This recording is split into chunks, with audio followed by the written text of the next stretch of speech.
Hello everybody and welcome back to my channel. I am Sam and today I have sort of a review for you. We're gonna look together at my new fountain pen.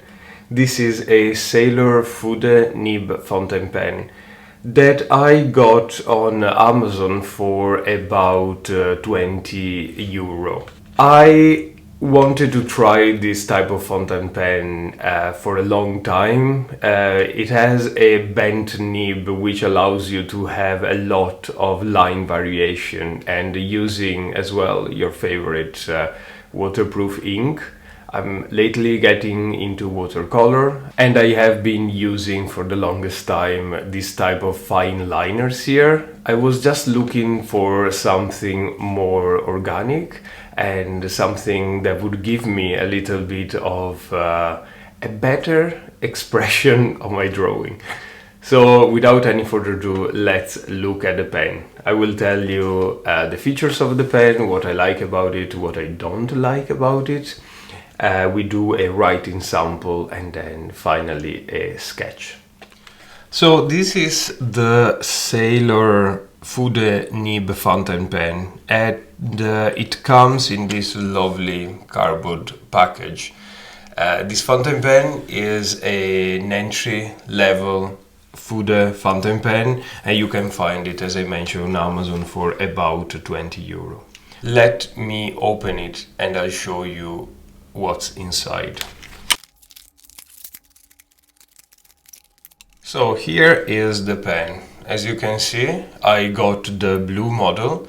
You can find a green model as well that I later understood it has a different nib. If you see the nib of the fountain pen, it's bent. This is called the Fude nib and it allows for better line variation depending on the way that you hold your pen. If compared to a regular fountain pen, this is a TWSBI Eco, the nib is straight. So you can see the difference here. This is the blue model and the nib is bent at a 40 degrees angle, while the green model is bent at a 55 degrees angle. But I didn't know that when I purchased the pen, so I went on color. We'll see how it works out. In terms of exteriors, it's made out of plastic, but it doesn't really feel cheap. The barrel has a little dent that allows the pen to rest on the desk without falling. And compared to the TWSBI Eco, is a tiny bit longer.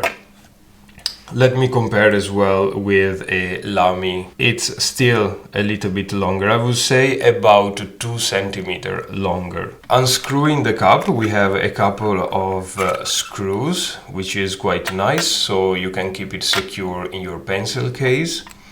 We unscrew the barrel, and the screw here seems to be very long. Inside the barrel we have a cartridge.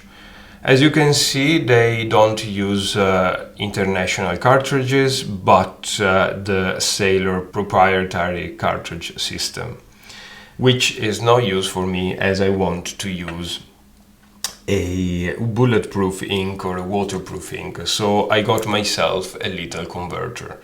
I got this on Amazon as well and it was about 7 euro. To operate a converter is just very simple. You take your nib part and you just insert the converter as if it was a cartridge.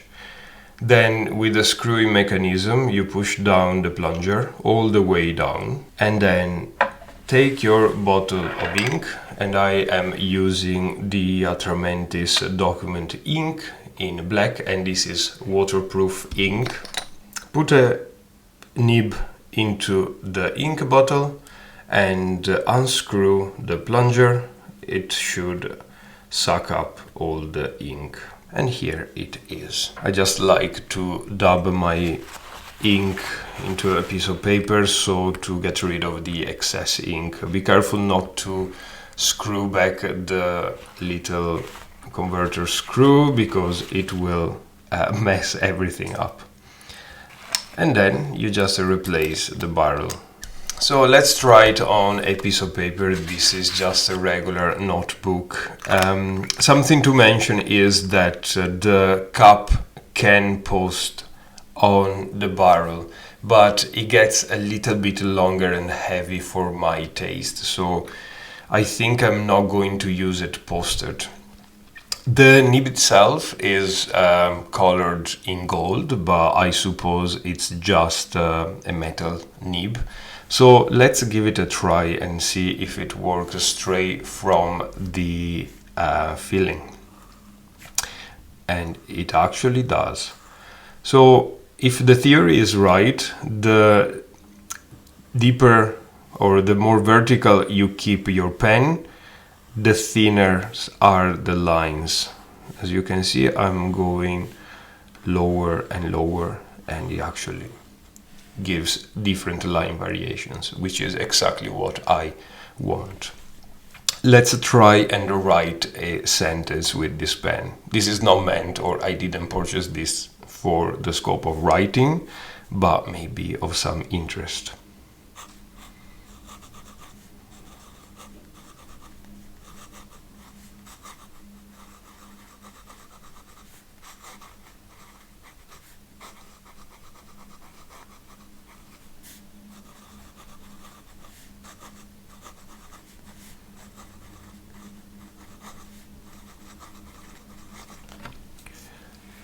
Really sorry for my handwriting here, but as you could hear, the nib is quite scratchy.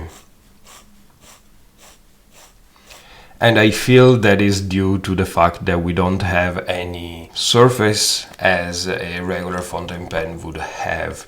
As you can see over here, this is a regular fountain pen. We do have a little metal ball on the nib that allows the nib to flow on the paper much easier.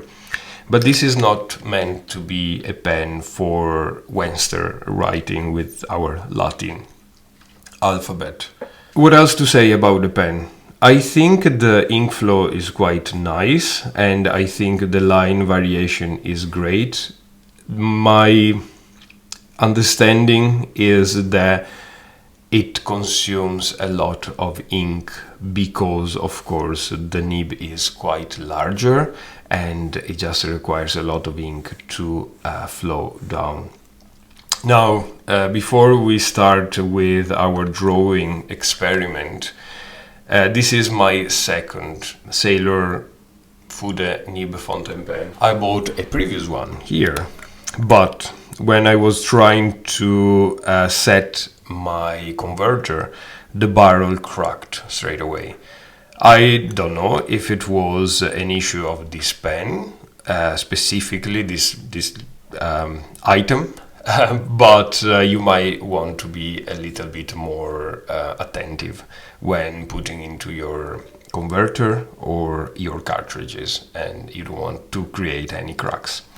I'm gonna keep this for spare parts, and it does right. I have a cartridge now inside, but yeah, something to be aware of. So I have here my little sketch. It's just a sketch of a cottage, and I'm going to try and use this fountain pen to at least highlight the main shapes of the cottage. So here we go.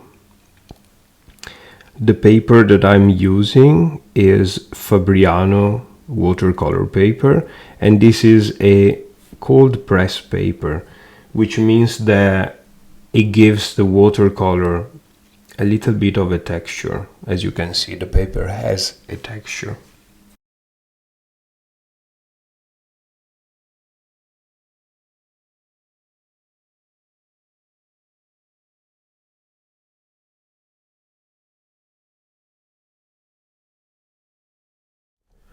So here is the final result. I have to take into account that it's my very first trial with this fountain pen, so I'm not quite familiar with the line variations of the pen and all the features that it has.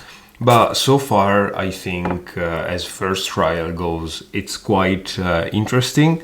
I really like the different line variations there. It's actually what I wanted from this pen. Things that I like is, of course, the fact that it's very sleek and it gave us all the features of a fountain pen. So the possibility of carrying the ink that you want, and as well the possibility of having the nib, the main feature of the pen. The fact that it gives us a lot of line variations is a great thing for me. Things that I don't like about the pen, well, first of all, it seems very brittle, meaning I popped into a cartridge and I broke my first pen, so this is the second one, which makes me worried about carrying this pen around. And then, of course, the ink flow, it sucks up a lot of ink, which, once again, for traveling with this pen may be something to take into consideration. You may want to carry your bottle of ink. Overall, as my first Fude nib fountain pen, I really warmly recommend. I'm going to put the Amazon link below in the description. I'm going on with the painting. If you would like to stick around, please do. This is a picture of a cottage here in Ireland that I found online. It's a free picture, royalty-free image that I'm going to paint using my watercolor. So I really hope you enjoy this little video, and if you have more experience with the Fude nib fountain pen, please let me know. I'm always eager to learn. I'll see you very soon. Bye bye.